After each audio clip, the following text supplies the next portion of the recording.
আসসালামু আলাইকুম রহমতুল্লাহ। Welcome to Molla news TV. Molla news টিভির পক্ষ থেকে বাংলাদেশের সকল গার্মেন্টস শ্রমিক ও সাধারণ নাগরিকদের জন্য একটি মহা গুরুত্বপূর্ণ আপডেট নিউজ। নিরাপত্তা না পেলে কারখানা বন্ধ রাখবেন মালিকেরা, অর্থাৎ যারা গার্মেন্টস শ্রমিক রয়েছেন তাদের জন্য এটি একটি দুঃসংবাদ মনে করছি আমি। কারণ যদি গার্মেন্টস কারখানা বন্ধ করে রাখা হয় তাহলে আপনারা আশা করবেন না আপনাদের বেতন চালু থাকবে।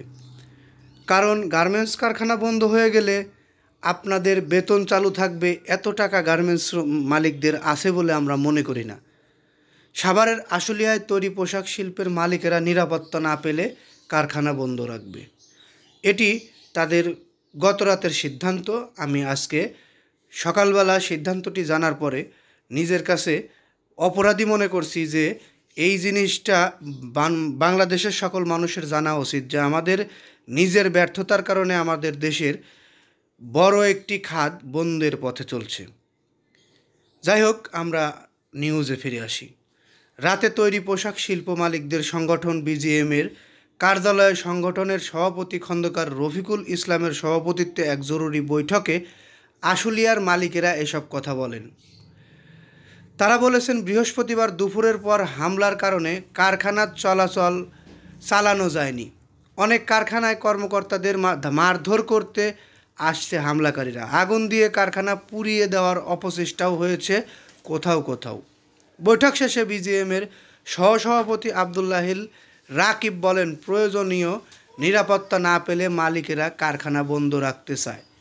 তারা বলেছেন, শিল্পে নিরাপত্তায় পুলিশের পর্যাপ্ত সহায়তা পাচ্ছেন না। কিন্তু কারখানায় আগুন দেওয়ার চেষ্টা হলেও সেনাবাহিনীর সদস্যরা তা প্রতিহত করেন। অনেক বন্ধ কারখানায় হামলার ঘটনা ঘটেছে। অনেক মালিক বলেছেন প্রয়োজনে 10 দিন কারখানা বন্ধ থাকুক।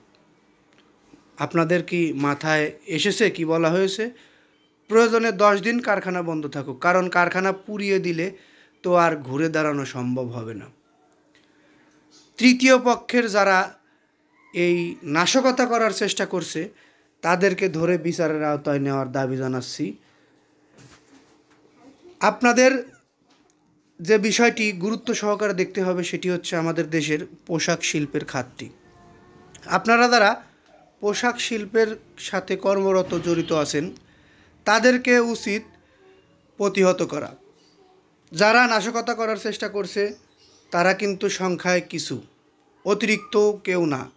আপনারা যারা চাকরিরত আছেন আপনারা যদি ঘুরে দাঁড়ান বা আপনারা যদি বলেন যে কারখানা চলবে, কারখানার সামনে কেউ আসতে পারবে না, তাহলে তারা আসার মতো সাহস দেখাবে না মনে করি আমরা।